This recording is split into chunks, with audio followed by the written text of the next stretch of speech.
Okay, so hello there, everyone.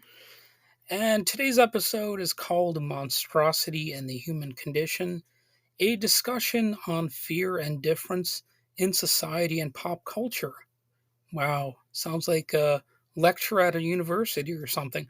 But anyway, welcome to today's episode of Critical Weight Theory.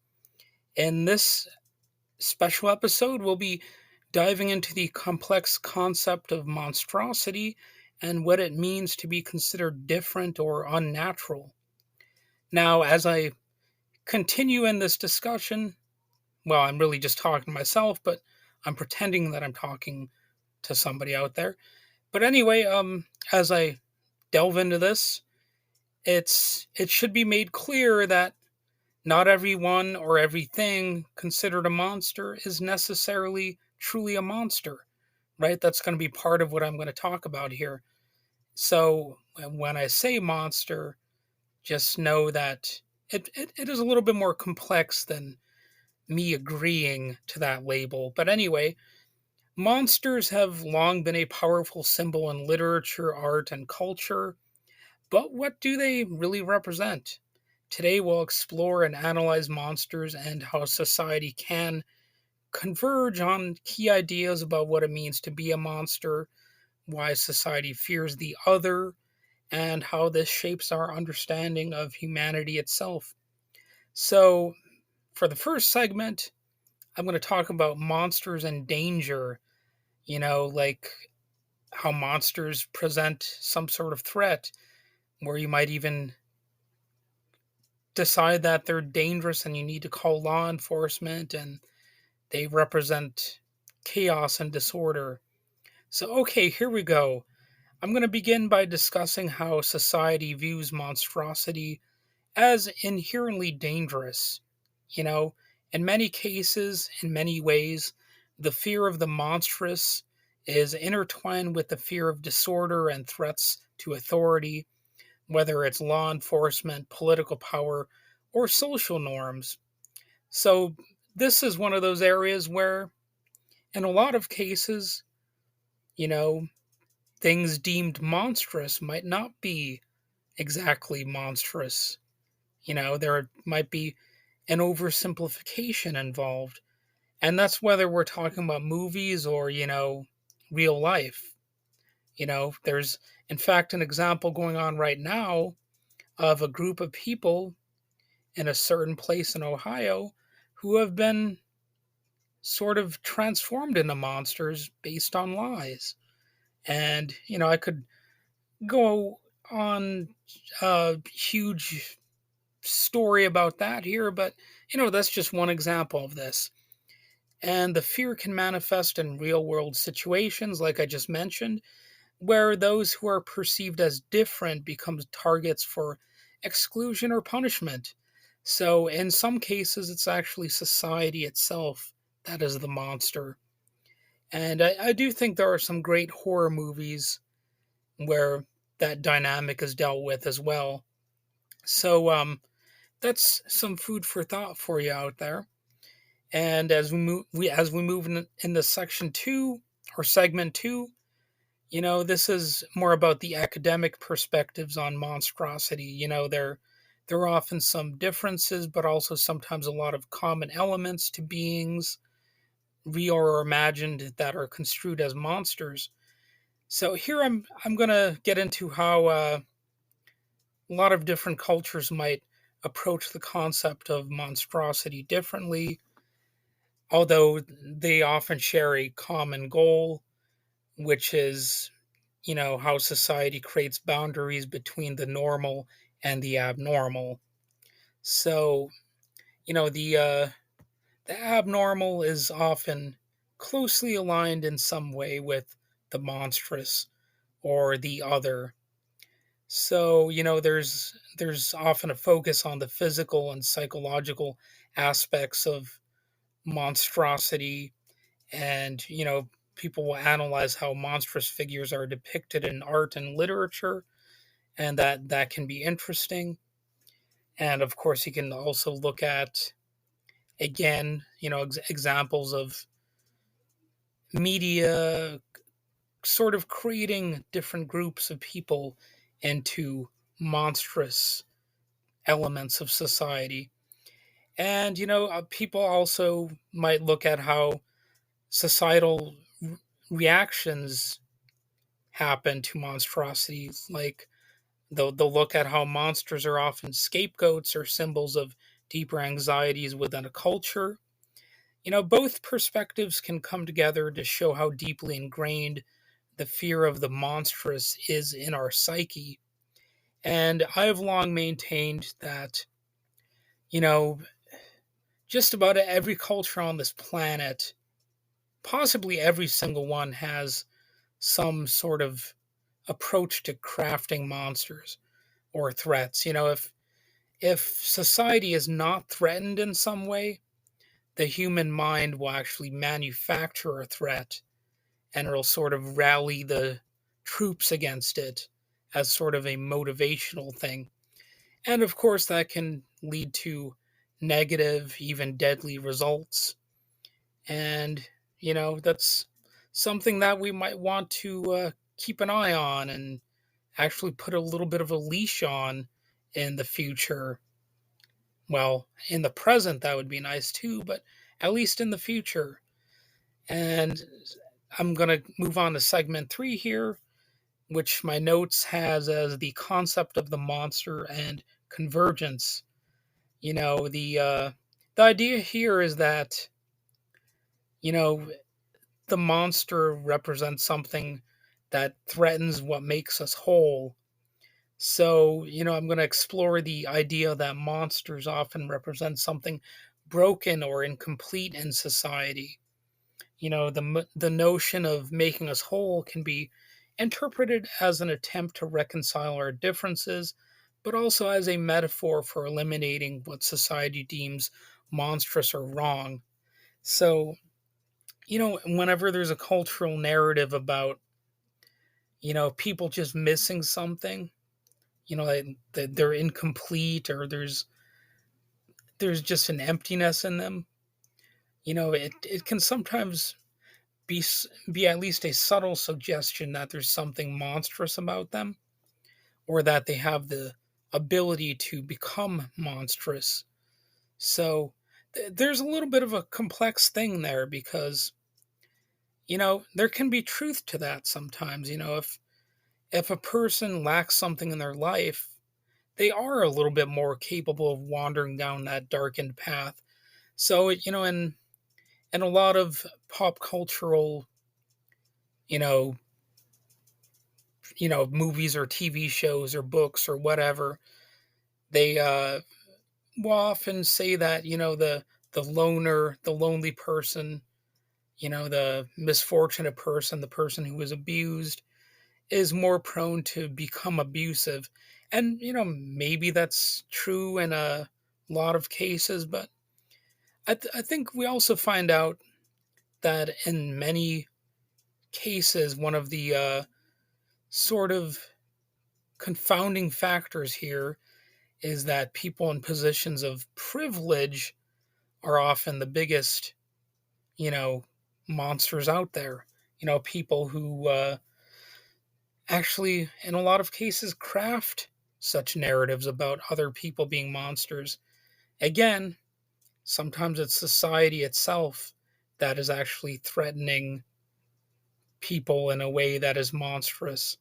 And sometimes they are the biggest threats to that sense of wholeness or the sense of unity in society. That can happen through scapegoating and all that kind of stuff. So a lot of this, like rhetoric about unity and all that kind of stuff, you have to kind of keep an eye on that, because it can be misleading. What are you being unified for? What is the cause? It can sometimes be like a monstrous cult that will inspire fear, moral panic, just generalized anxiety, and in many cases actually threaten society overall, and all that kind of stuff. So, all right, segment 4, I have shared themes of monstrosity. So, yes, in fact, one can find many things that converge between different monsters. There are specific themes that people agree on when it comes to monsters in a lot of cases. The concept of the monstrous person, someone who is out of place and doesn't fit into the established social order, as I mentioned already. They're perceived as different or abnormal. They lack proper human qualities. And, in some cases, that can be, you know, a, a, an accurate sort of statement. But monsters can reflect societal fears as well, which makes it complicated again because is it really that the thing you fear is monstrous, or is that sort of a convenient narrative to make it more easy to understand, right? So they represent what we try to suppress or eliminate, and and in reality it can be physical deformities like Freddy Krueger with the burnt face, behaviors deemed immoral such as like a serial killer, or identities that don't fit mainstream norms. I'll let you fill in the blanks on that one, but there are definitely a lot of candidates here. So when it comes to behaviors deemed immoral, it a lot of that can also depend on what a person is raised around. If they're in a certain cultural background, they'll think things are immoral that I would not say are immoral. And of course, that can go the other way too. A lot of the things that I would find to be immoral in some fashion, a lot of people would openly embrace, and they would see it as, oh, that's just perfectly fine.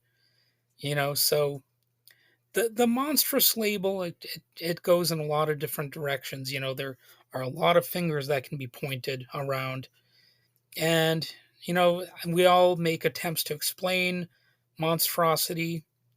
Society's got a need to label and understand, most often in a limited way, what it considers perverse or abnormal, often to justify exclusion or oppression. And, that takes us back again to the idea of one person's perversion or abnormality is another person's normal thing.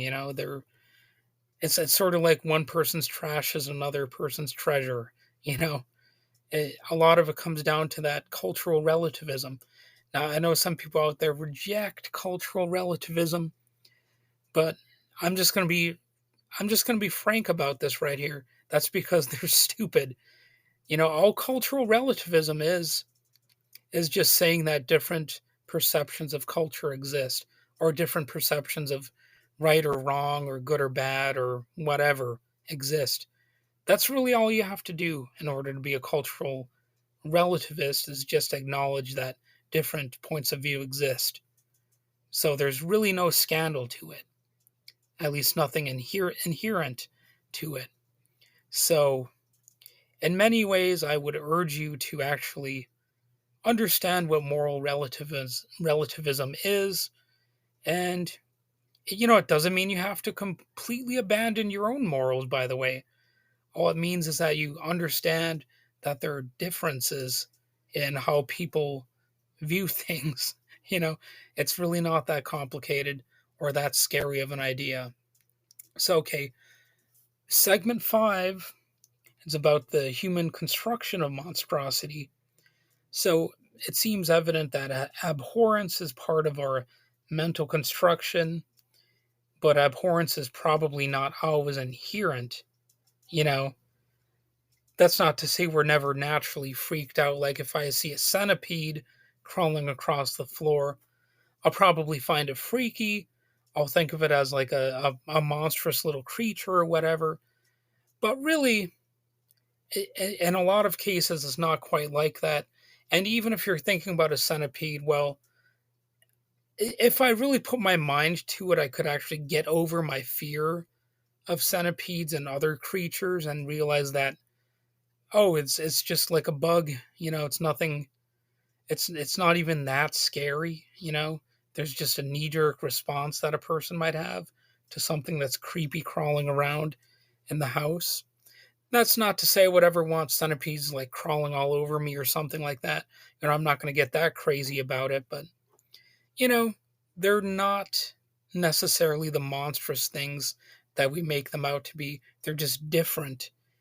And there are some people out there who just don't want to look at things in that way. You know, they don't want to see snakes as potentially even attractive creatures because you know I'm not one of those people who's like a snake lover or whatever they would be called, right?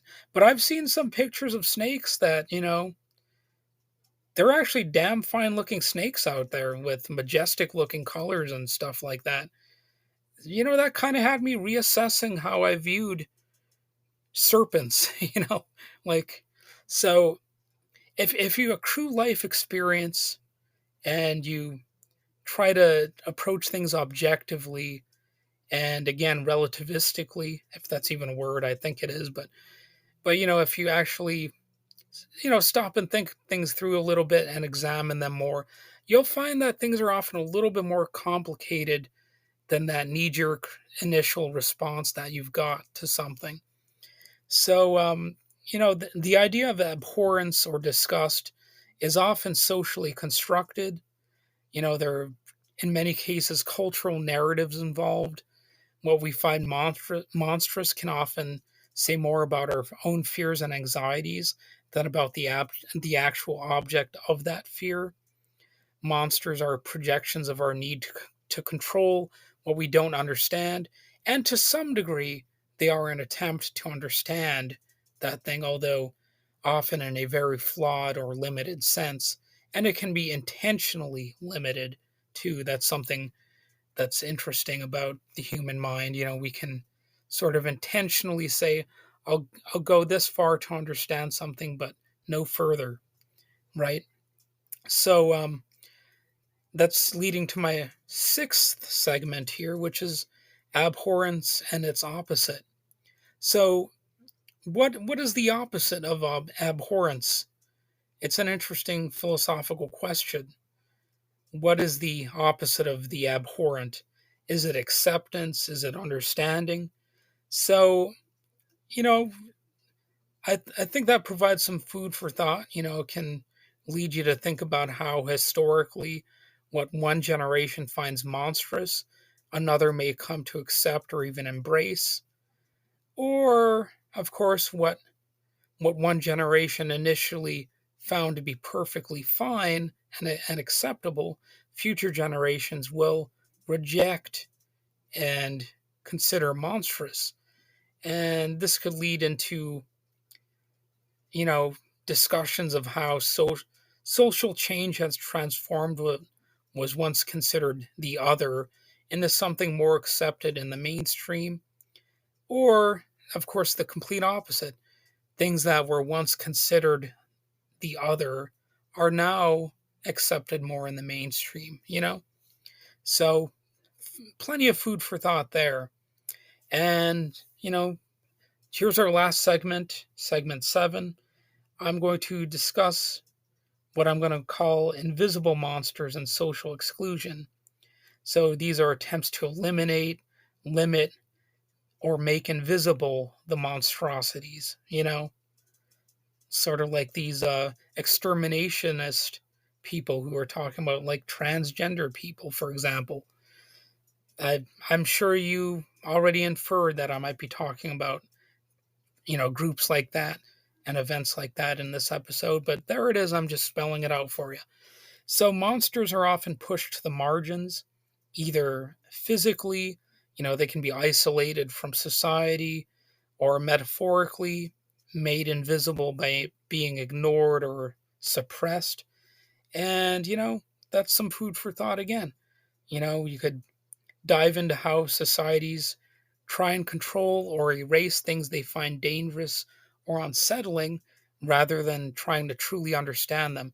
Now, again, it's weird because to some degree, even the oppressive elements of society will try to understand what they are oppressing, but mostly to the degree that they can oppress them. It's so that they can better sort of lash out against those groups or those things that are considered outside. So I'm basically wrapping this episode up now. So monstrosity is more than just physical deformity. It's a symbol of difference, fear, and social anxieties. You know, our perception of what is monstrous is deeply rooted in social and psychological constructs. And in a lot of cases, I think those can be unlearned through life experience and all that kind of stuff. Of course, in some cases, perceiving something as monstrous is quite legitimate. Like, if somebody's a serial killer or, you know, something like that, you're going to want to see them as monstrous or a genocidal maniac or any number of, real life villainous figures such as that. But in a lot of cases, there's reason to second guess that knee jerk reaction and certain narratives that will come down the pike. So the monster is a reflection of our own fears about what it means to be human and our attempts to distance ourselves from the unknown or the incomprehensible. And of course, in a lot of cases, instead of, just trying to bash something as monstrous, and incomprehensible, maybe try to comprehend it instead. In a lot of cases, you're going to find out that, oh, this thing that I feared isn't quite as scary as I originally thought. So, here comes the part of the episode that is called the call to action segment. So, thanks for joining me on this deep dive into monstrosity and fear. If you enjoyed today's episode, don't forget to subscribe and leave a review. And as always, stay curious and hopefully not too delirious and not too serious and not too furious.